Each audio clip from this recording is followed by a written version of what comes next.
എടി മീനാക്ഷി, മീനാക്ഷി. ആ, ഇതാരും നല്ലേച്ചിയാ. കയറി വാ നല്ലേച്ചി.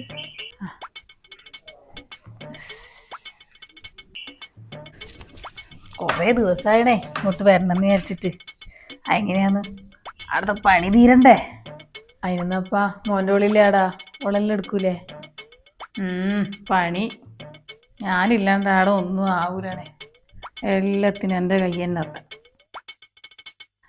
അതെല്ലാം പോട്ട് ഓർത്തുൻ്റെ പുതിയ ഒന്ന് കല്യാണം കഴിഞ്ഞ പിന്നെ ഞാനവളെ കണ്ടിട്ടില്ല. ഒന്ന് വിളിക്കറാ. വിളിക്കാപ്പ അവള് കുളിക്കാൻ പോയിട്ടവളെ. എന്തെങ്കിലും സ്വർണ്ണെല്ലാം ഉണ്ടാ കൊണ്ടുവന്നതിനെ വരുമ്പം വല്ലതും? അമ്മപ്പ നല്ല ചേച്ചി, ഞാനൊന്നും നോക്കാൻ പോയിട്ടില്ല. കഴുത്തിലും കയ്യിലെല്ലാം കുറേയെല്ലാം കണ്ടിനി. ഓ, നീ അപ്പ ഒന്നും വാങ്ങി വെച്ചിട്ടില്ലേ? അതെങ്ങനെയാ നല്ല ചേച്ചി, ഓള് വന്ന് കയറിയിട്ടല്ലേ ഉള്ളൂ. ഞാനെല്ലാം വന്ന് കയറിയതിൻ്റെ അന്ന് തന്നെ എല്ലാം എടുത്ത് ഷെൽഫിൽ കയറ്റി വെച്ചിനി. ഓക്കിടാൻ വേണ്ടിയിട്ട് ഒരു മാലയും വളയും കൊടുത്തിനിന്ന് മാത്രം. എന്നാലും എങ്ങനെയാണിപ്പാ? നീ അതൊന്നും നോക്കണ്ടാന്ന്. വേഗം വാങ്ങിയിട്ടില്ലെങ്കിൽ പിന്നെ ഒന്നും കിട്ടൂലാട്ടാ.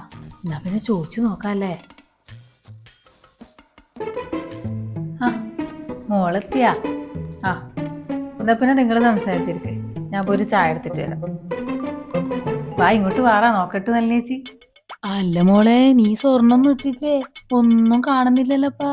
എനക്ക് സ്വർണ്ണൊന്നും അത്ര ഇഷ്ടമല്ല. പിന്നെ കല്യാണത്തിന് ഇട്ടുവെന്നേ ഉള്ളൂ. അയ്യോ, പെണ്ണുങ്ങളായാലും സ്വർണ്ണം ഇടണം. മാത്രല്ല നല്ലോണം സൂക്ഷിക്കും വേണം. സ്വർണത്തിനൊക്കെ ഇപ്പൊ എന്താ വില. ലോക്കറിലെങ്ങാൻ കൊണ്ടക്കുന്നതാവും നല്ലത്. എന്നാ നല്ല ചെറുങ്ങട്ടെ മോളെ, പിന്നെ വരാട്ടാ. ചായ ഒന്നും വേണ്ട മീനാച്ചി, ഞാൻ ഇറങ്ങുന്നു. വീട്ടിൽ പോയിട്ട് പണിയുണ്ട്. മോളെ. എന്നാമേ? അമ്മ നിന്നോട് ചോദിക്കാണ്ടിരുന്ന ഇതുവരെ. മോളെ സ്വർണ്ണെല്ലാം എടുത്തു? അതെല്ലാം ഷെൽഫിലുണ്ട്. എന്നാ പിന്നെ മോളത് ഇങ്ങെടുത്താട്ടെ. അതെന്തിനാന്നമ്മേ? അത് അമ്മ സൂക്ഷിച്ചു വെച്ചോളാം. മോക്ക് ആവശ്യം ഉണ്ടാവും പറഞ്ഞാൽ മതി, അമ്മ എടുത്തുതരാൻ നേരം. അതെന്തിനാന്നമ്മേ? എനക്കിടാൻ എൻ്റെ വീട്ടുകാർ തന്നതല്ലേ, അപ്പൊ ഞാൻ തന്നെ അത് സൂക്ഷിച്ചാ പോരെ. മോളെ, അത് നാട്ടു നടപ്പ് അങ്ങനെയാന്ന്. എനിക്ക് സൗകര്യം ഉണ്ടെ തന്നാ മതിയപ്പാ.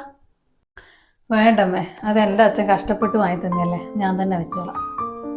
ഞാൻ പറയാനുള്ളത് പറഞ്ഞു എന്ന് മാത്രം. എന്നാ ശരി.